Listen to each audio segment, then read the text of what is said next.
O Senhor disse a Moisés: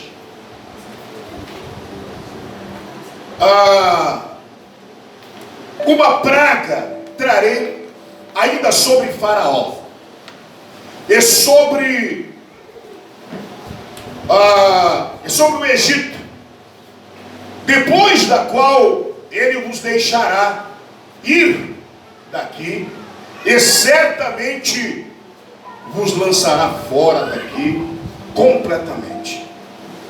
No versículo de número 2,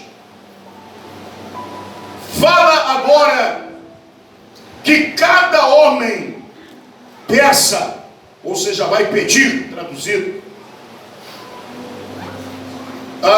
ao seu vizinho, e cada mulher à sua vizinha, joias de prata e ouro, de prata e ouro. Vou ler o versículo 2 para você novamente.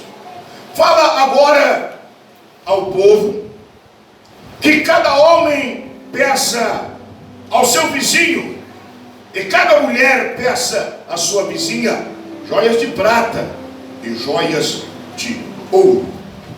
Amém, Jesus? Amém. Eu vou pedir para você ficar de pé só um pouquinho. Isso, só um pouquinho. Eu vou pedir para você levantar a sua mão direita o mais alto que você puder. E eu vou pedir, se não for pedir demais, que você feche seus olhos e diga comigo nessa noite. Diga comigo nessa noite. Mais uma vez, nessa noite. Eu estou determinando sobre a minha vida uma bênção toda especial. Diga nessa noite, eu determino sobre a vida da pessoa que está ao meu lado. Diga uma grande bênção. Diga, porque o meu Deus é Deus de vitória, é de grandes vitórias. Amém. Então diga glória ao Pai, glória ao Filho e glória ao Espírito Santo. Então agora toque no ombro da pessoa que está ao seu lado e diga: essa noite é a noite da tua bênção. Receba já. Amém. Podem acertar-se. Vamos sermos breves. A palavra dessa noite, agradecendo aqui o pastor Edson e a pastora Maria, que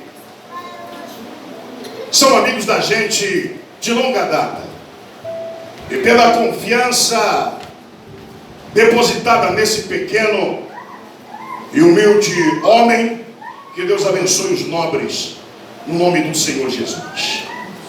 O tema da palavra de Deus nessa noite, vamos colocar um tema aí, e o tema é: as providências de Deus seguem os fiéis. Repete comigo, diga: as providências de Deus seguem os fiéis. Pois bem, o que seriam as providências de Deus? Todos nós sabemos que, e todos os pastores, os pregadores pregam, que Deus é maravilhoso e que Ele tem bênçãos para as nossas vidas. As promessas de Deus, elas seguem desde a antiga aliança, lá dos tempos remotos. Elas permanecem, elas existiram, elas existem e elas continuarão existindo e sendo cumpridas até o dia em que o Senhor Jesus voltar, até o dia do reino. Diga comigo: o Senhor Jesus. Diga: o meu Deus é o passado, é o presente. Diga: Ele vai ao futuro. Pois bem, lá no passado, nós vamos olhar para a Bíblia e vamos ver os grandes profetas de Deus anunciando esse Deus. Anunciando esse Deus Deus nós vamos ver esses grandes profetas falando de maravilhas. E essas maravilhas que aconteceram no tempo de Abraão, de Isaac e de Jacó, elas são promessas permanentes. Deus ele não disse que as promessas de Deus seriam somente para a antiga aliança. Mas a Bíblia diz que o Eterno, ele cumprirá com as suas promessas de eternidade em eternidade. Providências de Deus. Cada vez que eu e você estamos em uma situação difícil, quem de nós que nunca passou por uma situação difícil? Todos nós passamos, mas aprendemos com elas. Há alguns momentos em que nós, diante das dificuldades, nós chegamos até quase concluirmos de que o Senhor ele não está conosco. Chegamos a quase concluir, eu disse quase, de que Deus ele não está muito aí conosco. Mas é mentira. O nosso Deus ele pode aquietar-se um pouquinho, mas ele está atento e ele está cuidando de você. A providência, ou as providências de Deus, elas virão quando nós mesmos podemos esperar, quando nós menos estamos esperando. Você sabe por quê? Porque no coração de cada fiel, no coração de cada pessoa que conhece o poder de Deus, que ama o seu Deus, existe dentro desse coração uma esperança. A esperança, algo que de repente por muitos é confundido, a esperança com a fé. Por que há uma diferença? Natural que sim. O que seria esperança? Esperança seria, vamos dizer assim, para ser bem simples para você, esperança seria algo, seria relatividade. Esperança seria um sinônimo de relatividade. Quer dizer, pode acontecer, mas pode não acontecer. Isso seria esperança.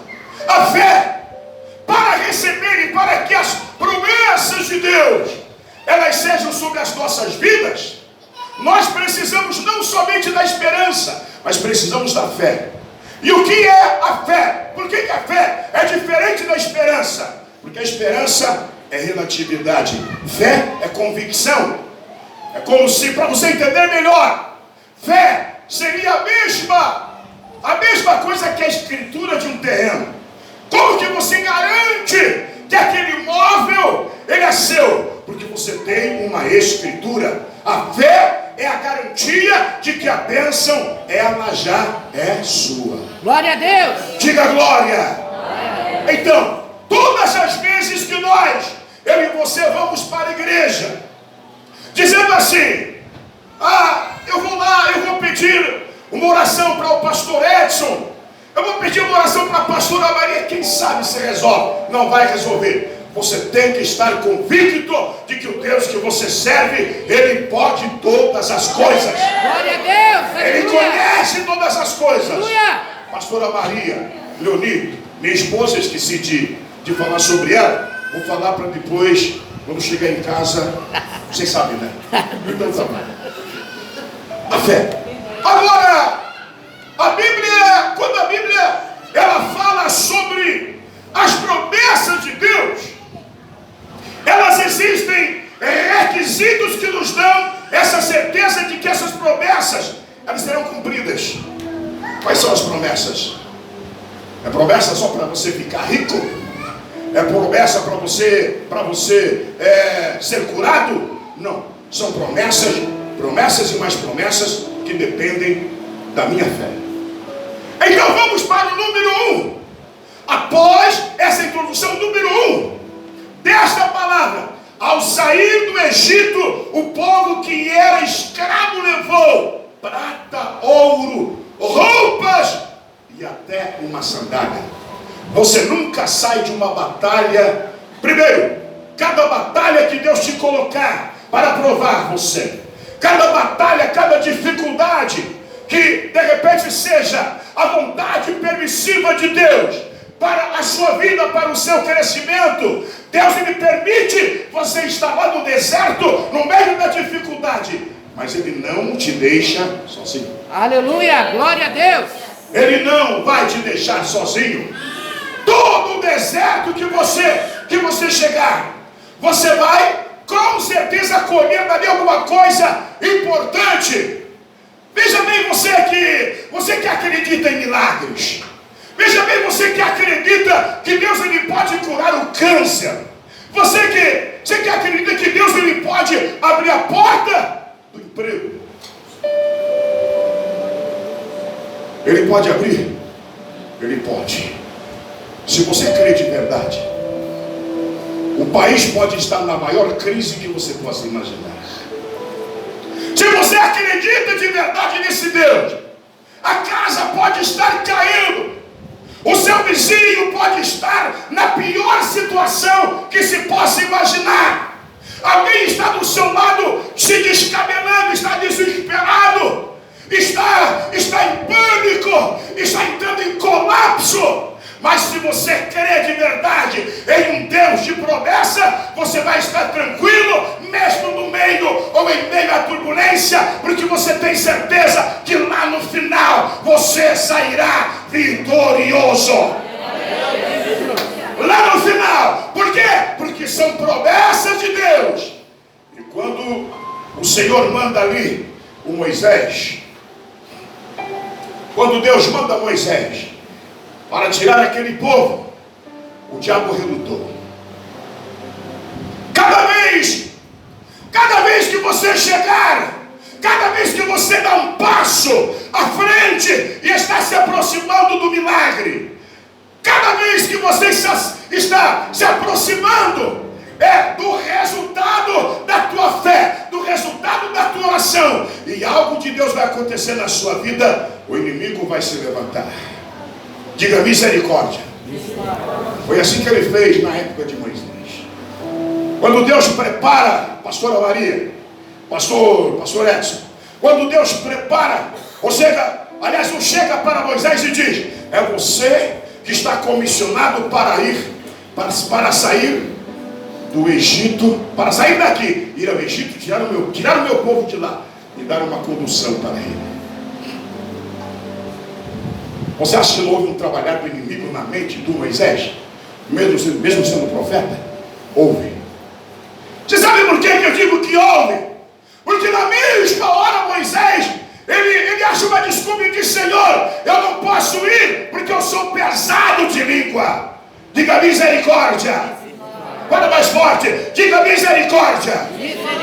Melhor isso, diga misericórdia. Ele disse: Senhor, eu sou pesado de língua.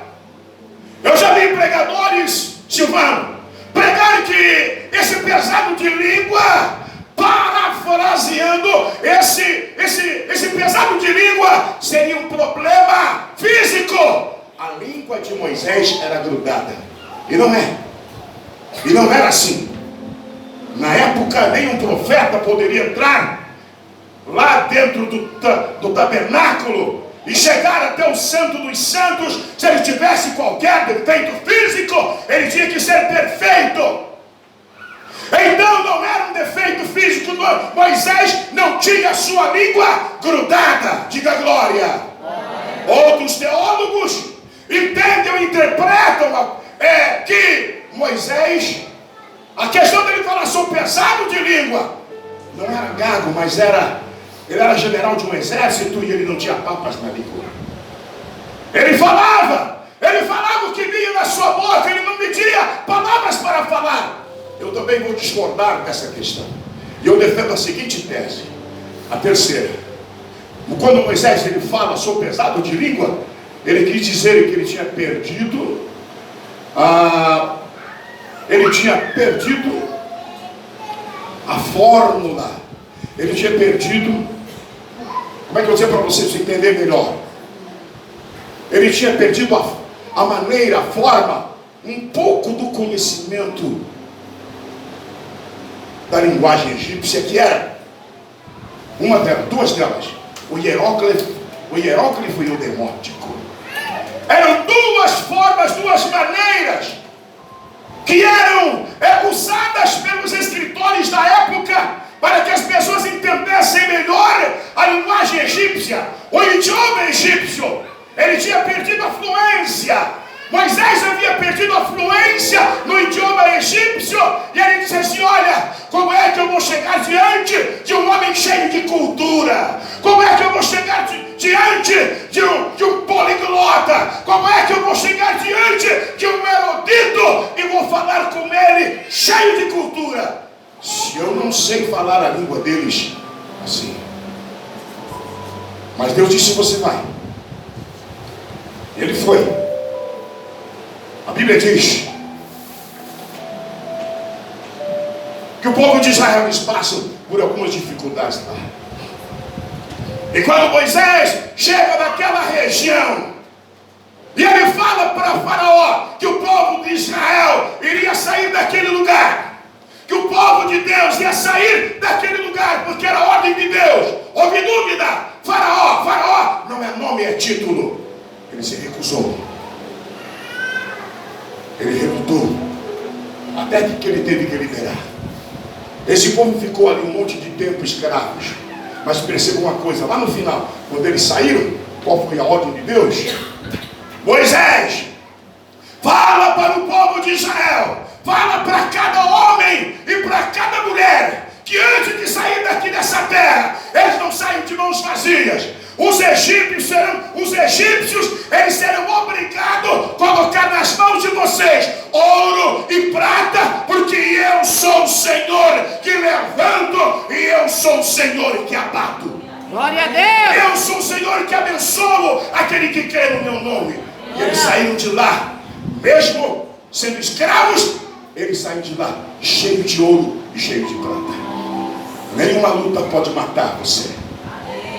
E toda batalha travada, tudo aquilo que de repente aparecer na sua vida de dificuldade, pode ter certeza que não vai te matar. Você está passando por alguma dificuldade, você está doente, você está desempregado, você está deprimido, mas eu quero dizer nessa noite para você que o fim dessa batalha está chegando e você vai sair carregado, talvez não de ouro nem de prata, mas da bênção de Deus, da cura, do milagre. Glória a Deus!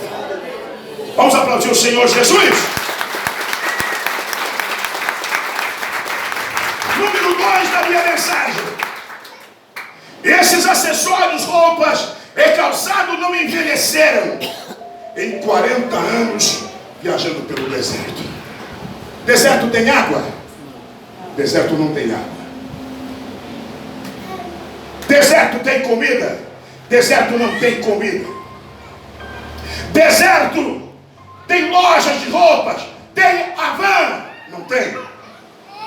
Deserto tem o Superpão? Não tem. Deserto é deserto, não tem nada. Não há nada. Deserto é deserto. É o único lugar, o deserto é o único lugar em que o homem ou a mulher ou qualquer ser vivo precisa beber água, mesmo que não tenha sede. Se você tiver sede, você tem que beber água estando no deserto. Se você não tiver sede, você precisa beber água, porque você está no deserto. Se você não beber, você morre. Agora fala comigo: a fonte. Diga: a fonte da água viva é Jesus. E eu beberei nesta fonte e vou viver. Desta água de Jesus ele fala para a mulher samaritana. Quando ele chega para aquela mulher e revela toda a vida dela.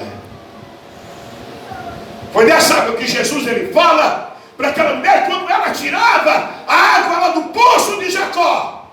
E ele chegou para ela e ela disse: olha, pelo seu sotaque eu vejo que você é judeu, e nós samaritanos não nos damos com os judeus, e você vem pedir água para mim?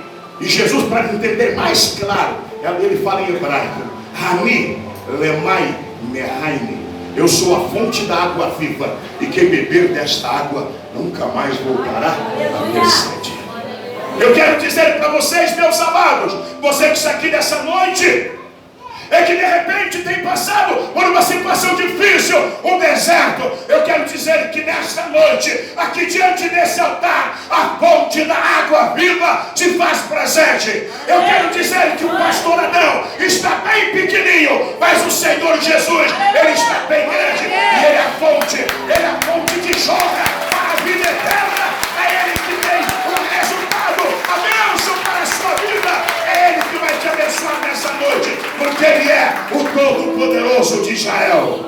Diga glória, diga graças a Deus, diga não abro mão, não abro mão da minha bênção. Esse povo caminhou 40 anos pelo deserto. Crianças como essa menina que estava caminhando aqui no meio do corredor, crescia 40 anos sem comprar outra roupa, sem nada. Conforme a criança crescia, o sapato crescia junto com o pé. O corpo adquiria volume, a roupa crescia junto com o corpo. Deus não deixou faltar a roupa, o calçado, nem a comida para o povo de Israel naqueles 40 anos. Diga graças a Deus. Será que Ele vai deixar faltar alguma coisa a você? Será que Ele vai deixar você passar uma necessidade? Claro que não. Ele vai de repente provar a sua fé. Ele vai fazer com que você de repente chegue até o final do caminho. E de repente você vai pensar, poxa, eu não tenho saída, não sei o que eu vou fazer agora eu fim da picada. E naquele momento Deus vai te surpreender. Ele vai abrir uma rodovia e vai dizer, filho, caminha por aqui, porque aqui está a tua bênção, porque aqui está a tua vitória. Número 3, Deus sempre prepara, sempre estará providenciando recursos aos seus filhos, e seus inimigos sempre serão envergonhados. Não tenha medo do invejoso, não tenha medo de alguém que de repente não gosta de você. Não tenha medo daquela pessoa que de repente um dia olhou para você por algum motivo e disse, olha, você vai se arrebentar. Diga, está amarrado. Em nome de Jesus. Não se preocupe com aquela pessoa que de repente olhou para você e disse, olha, você vai quebrar a cara, você vai se dar mal, você vai se ferrar. Não tenha medo, Deus está no controle e os teus inimigos precisam permanecer de pé. Você sabe por que os teus inimigos lá no meio do deserto tentam te atacar e você não pode lutar contra eles? Porque Deus está dizendo, eu pelejarei por ti. Aquieta-te, porque eu estou pelejando por você. Diga glória. Você não pode desejar para aquela pessoa que te fez o mal. Olha aqui para mim, queridos. Você não pode desejar para aquela pessoa que fez o mal para você. Tomara que quebre uma pedra. Tomara que um pitbull te agarre. Você não pode dizer isso. Simplesmente deixa Deus resolver. Diga, Deus está no controle. E olha só, Ele está dizendo o quê? Que os teus inimigos, aqueles que se levantarem contra você, aqueles que desejarem o seu mal, eles serão envergonhados. Eles têm que permanecer de pé. Quanto mais eles desejam a desgraça da sua vida, eles vão ver o contrário. Você vai crescer, você vai evoluir, você vai chegar aonde ninguém chegou, você vai conseguir o que ninguém conseguiu, porque você serve um Deus que ninguém é maior do que Ele. Somente Ele, somente Ele, somente Ele é poderoso e Ele merece as suas palmas bem fortes nesse momento.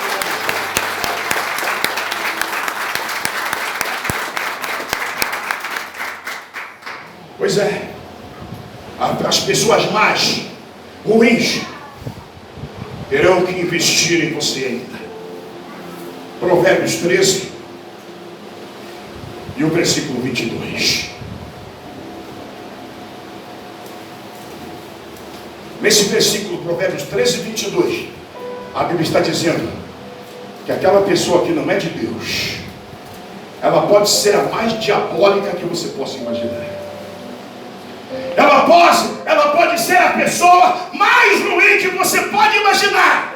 Ela pode ser uma pessoa má. Ela pode ser uma pessoa distante de Deus. Mas a Bíblia está dizendo que a bênção dele, as promessas dele permanecem. E essa pessoa má, que não tem nada com Deus, ela vai ter que depositar na tua conta.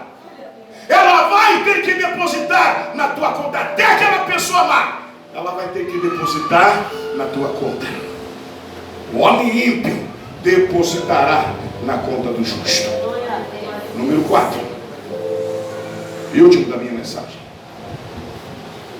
Sua fidelidade faz com que Deus se movimente em seu favor. Você é fiel a Deus? Você jejua? Você ora? Amém? É suficiente?